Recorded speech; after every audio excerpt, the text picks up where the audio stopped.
चढ़ाने का भी एक तरीका होता है, समझ में आता है? सीधा बेलपत्र और उल्टा बेलपत्र समझ लेना, बहुत अच्छे से समझिएगा। शिव जी के सम्मुख में शंकर भगवान के शिवलिंग पर जब बेलपत्र चढ़ता है तो बेलपत्र का जो सीधा भाग होता है वो शिव जी के शिवलिंग पर होना चाहिए, उल्टा भाग ऊपर होना चाहिए। बहुत ध्यान से समझना हो। जब नंदीश्वर को बेलपत्र चढ़ाते हो, नंदी जो बाहर होता है उसको बेलपत्र चढ़ाते हो, तो नंदी को दो जगह बेलपत्र चढ़ती है, आपको ध्यान में होगा। पहली बेलपत्र नंदी को जब चढ़ती है तो नंदी के सामने चढ़ती है, तो उसका बेलपत्री का जो डंडी का मुख है वो नंदी की ओर होता है और बेलपत्री की पत्ती का मुख शंकर जी की ओर होता है। समझ में आ रहा है सबको? डंडी का मुख, जैसे नंदी ऐसे बैठा है तो डंडी का मुख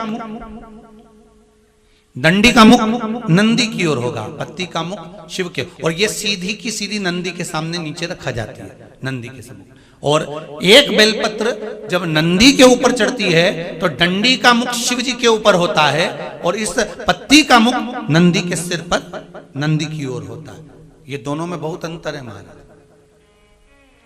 जैसे कोई बच्चा कोई कंपटीशन एग्जाम के लिए जा रहा हो या कोई परीक्षा देने के लिए जा रहा हो और पढ़ाई करे, स्मरण करे, तैयारी करे, वो अपनी जगह पर है। और ऐसा नहीं होता कि बच्चे पढ़ते नहीं है या तैयारी नहीं करते हैं। इसके बाद भी अगर उनका इंटरव्यू में पास नहीं होते या एग्जाम में पास नहीं होते तो उसके लिए ये दोनों बेलपत्री बड़ी काम करती है। बहुत ध्यान देना, जो नंदी के सामने बेलपत्र रखकर जाना, शिव जी के सम्मुख में बेलपत्र रखकर जाना, मतलब नंदी के सम्मुख में जब रखाएगी तो डंडी जम के बोली है कहाँ होना चाहिए? नंदी की ओर, और जब ऊपर रखाएगी तो डंडी शिव की ओर हो। ये दो बेलपत्र रखकर शिव जी का स्मरण कर कर जाएं, कार्य सफलता की ओर बढ़ता है। कोई काम के लिए आप जा रहे हैं तो उसमें सफलता मिल जाती है, उसमें सफलता प्राप्त हो। शिव जी को बेलपत्र चढ़ा रहे हो, जो चिकना भाग है, सीधा भाग शिव जी के ऊपर, शंकर भगवान के ऊपर।